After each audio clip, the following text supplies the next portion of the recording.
Well, he's really got some talent. Off a guy will be bagging groceries in a couple of weeks. Oh, this is Tim here at Giant Straight Talk, powered by Online Big Blue LLC. I want to talk about last night's preseason game against the vaunted Detroit Lions. I was out there in the rain. I wish it was the frozen tundra of Lambeau Field, but no, I was out there in the pouring rain. It rained, it didn't rain, it stopped raining, it rained some more, then it rains harder, then it drizzled, then it was just a nasty day. You would think there was expectations from the staff at the stadium that 50,000 people were going to be in attendance to see Malik Nabers. No, there wasn't that many people there. There was maybe 10 to 15,000 people. It was basically the second and third teamers of the Giants versus second, third, and fourth teamers against the Detroit Lions. After that first couple series, it was just guys that are either going to be bagging groceries or Home Depoters, trying to make a name for themselves or potentially make the last 4 or 5 spots on this roster. So it was a good game, an interesting game. If you're excited about looking at young talent, or if you're excited about seeing guys that could potentially make the roster, sort of like the trio of running backs the Giants have that really came on in the second half. But again, it's a bunch of, stealing my favorite line from Major League 2. It's off of guys that's going to be bagging groceries in a couple weeks. So you got to take everything with a grain of salt. The thumbnail here is probably going to piss people off because there are a lot of stupid Giant fans that just see the thumbnail, or just stupid fans in general, but don't actually listen to the content. I do think Malik Nabers is going to be in a little bit of trouble this season. And it's not going to be because of his talent, because I think he's all world. It's not going to be, I even did videos saying that the Giants should draft him before people even talked about the Giants drafting him. But it's not going to be about his performance on the field. It's going to be potentially some of his performance on this field, but it's going to be more of the fan expectation. The fan expectation is so high for this kid, so high for a sixth overall pick wide receiver, that he is going to resuscitate and save this franchise.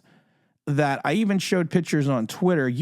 As he's stretching, you have NFL films with 3 cameras in his face as he's stretching.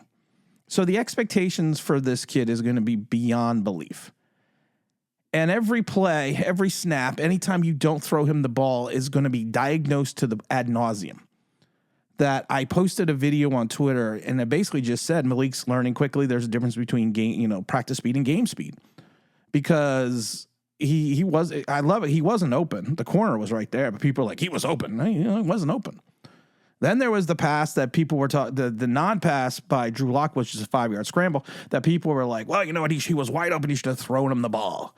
Well, even Brian Dable came out and said, you know what, Lock made the right call because you saw the over-the-top safety.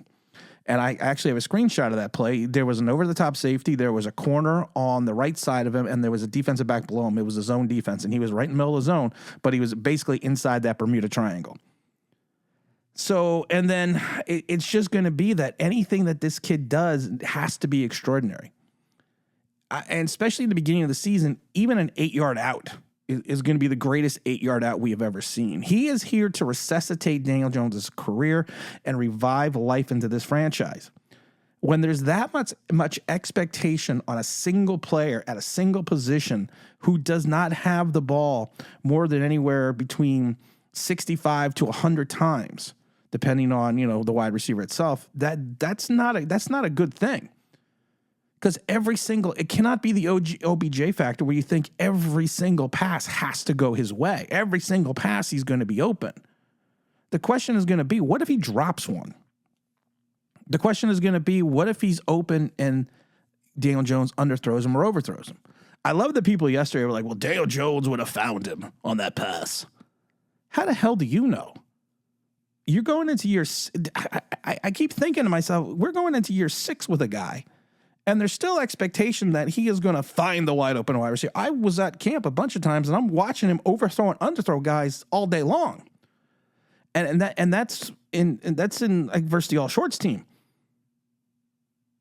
So the problem with Malik Nabers is if he is not spectacular right out of the bat, right out of the park, if he stumbles a little, if he has any missteps, if he drops a pass, if a pass goes off his fingertips, it's going to be, and this goes on for an extended period of time, or even for a couple of plays, people are going to be calling him a bust. And they're going to do that first before they turn around and blame the $45 million quarterback. So the expectation for this kid coming out of the gate is so high, and it's as high as his potential. But the problem is you are looking for a wide receiver to resuscitate not only the franchise, but the career of your 6-year quarterback. That's a lot of pressure on one kid. And this is also a kid at times that's basically come out and told you he's not going to be a happy camper if he doesn't get the ball. I posted some pictures on Twitter, even when some of the coaches were trying to talk to him after some of his plays, he's leaning back. He's not even leaning forward to look at the iPad. He's leaning back with Jalen Hyatt. Body language is always something, but you have to remember this. You have to take some credence into sometimes, with people's body language itself. And I'm not saying he's going to be a bust. I think he's going to be great. I think he'll have over 1,000 yards. I think he'll have like 70, 80 receptions. If we get a different quarterback in here, he may have 5 or 6 touchdowns. But it's going to be the unrealistic expectations of the Giant fans. And you saw it on full display last night. Being the number one fake fan that I am, sitting on the 50 on the 25th row, watching every single play in the pouring rain when I'm the only content creator there, as always. You could hear the conversations with people. And like I said, I recorded every single one of Nabers snaps, and I zoomed in just on him. And there were some plays that you were like, okay, if he does this, he's open, he does this. But you also have to remember, it's the ability of the quarterback to find the wide receiver open. Drew Lock's offensive line, the second and third teamers did not do a great job protecting Drew Lock, to the point that Drew Lock got hurt. And I love it because, I have to give the Giants full credit, because I assume they hired Phil Simms now to be part of the broadcast crew, which is great because it lets Carl Banks talk less. And I'm not bashing Carl Banks, but I'm just saying Phil Simms has more perspective on the offense and wide receivers than Carl Banks will ever have. And I loved it because there were certain things that Carl Banks was trying to say, and Phil Simms was like, Phil Simms would be like, because I had to come home and watch the broadcast. Phil Simms was like, the Giant quarterbacks are holding on the ball too long. And Carl goes, well, it's because the Giant wide receivers aren't getting over. And Phil shot back, and didn't shot back, very calmly, succinctly came back and said, yeah, but you still got to get rid of the ball. That's the quarterback. That's the old quarterback telling you what the quarterback should do. And for those that think Tommy DeVito was better than Drew Lock, because Tommy DeVito went 9 for 15 for 90 yards against the third teamers and Home Depoters. Oh, dear Lord. It's preseason, guys. And the first preseason game used to be like the last preseason game when there was 4 or 5 preseason games. The last preseason game when you had 4 or 5 preseason games was just all guys either trying to make the team or showcase their talent so they can get picked up and to put on the practice squad someplace else. That's what the first game of the season is like. First preseason game is like. You just have a bunch of guys after those first 2 or 3 series that are going to be guys that are either, bottom end roster clingers or guys that are going to be not in the league or guys that are going to be on the practice squad. So it's good experience also for the draft choices that have come in. And I thought it was a nice move. And I thought it was a nice touch for the Giants that they, when they went out and did team introductions, they didn't do the offense. They didn't do the defense. They did the rookie class, which I thought was a great touch by the Giants. I thought they deserve a lot of credit for that. Because it was a very nice thing to do for these guys, especially coming out there. So you got to give them full credit for that. But that's all it is. You got guys that are going to be trying to make this roster, and you got guys who are rookie free agents or draft choices who are going to be trying to get to get a little bit of spice underneath them, a little bit of experience underneath them. Dante Miller, he looked great. Turbo looked great on that. But the problem is, out of his 12 carries, 20 of them came on one play. He's a guy that got spun around a couple. He's a guy that you've shown can definitely run the jet sweep. He can definitely get to the outside. He should probably be returning kicks, but is he going to be that third down back? No, because he did get spun around a bunch of times. And again, a bunch of times the guys that probably aren't even going to be playing in the league. And the big 48-hour run by Eric Gray, very nice run, beautiful run, right up the gut, showed a nice burst. But again, against guys that are probably 4th and 5th teamers. Everyone remember Platzengummer from 3 years ago? The German import who came in and burned off that 40-something, I think it was a 48-yard run. against guys that were going to be bagging groceries. I think Eric Gray's biggest strengths on this team is going to be catching the ball out of the backfield. That is definitely something he can do. He's definitely a third down back. Tyrone Tracy looked good on a couple of his runs. He did have that nice 12-yard run.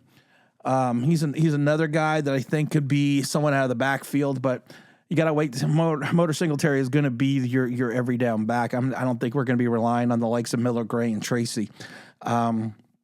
So we kind of have to see what goes on with that. Wide receiver wise, Allen Robinson actually got a catch. I mean, there wasn't much passing going on yesterday because of the weather, and like I said, Giants were 12 for 25 for 95 yards and an interception. I do think it's like I said, I do think it's funny that Drew Lock was it wasn't. I don't think he was terrible. I think it's the fact that there was just nobody open, and the offensive line was not giving him time, and he was holding on the ball too long. But I'm sorry, Tommy DeVito was 8 for 15 for 92 yards. He averaged 6.1 yards. I just love people like, look, he's so much better than Drew Lock. Oh, God. Oh, my God. I think the gist of this whole conversation should be realistic expectations for Malik Nabers. And I think people need to understand that what he's going to be for this team. People need to understand what he's going to mean to this team. But people also have to have the understanding that at the end of the day, he's still a rookie coming in here learning how to play in the league.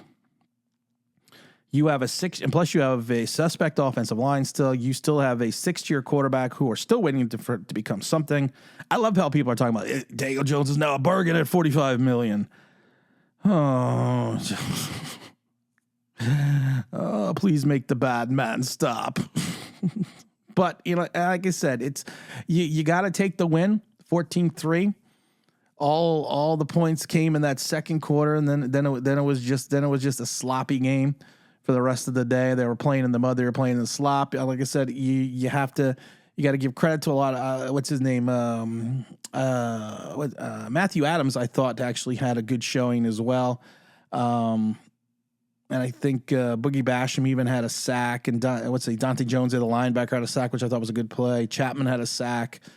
The Giants had 4 sacks in total. They only gave up 2, but they definitely did have issues with the line. Drew Lock was running for his life most of yesterday.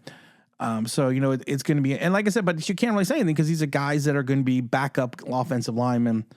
So we have to hope that the regular set of offensive linemen play a lot better than this. We'll see next week. We'll see how that game goes against Carolina Panthers. So, again, it was a lot of fun out there in the rain, and I hope everyone enjoyed it. Once again, this is Tim's New York Giants Straight Talk, powered by Online Big Blue LIC. Don't forget to like, or subscribe. Don't forget to ring that bell if you want to know why. That'd be awesome.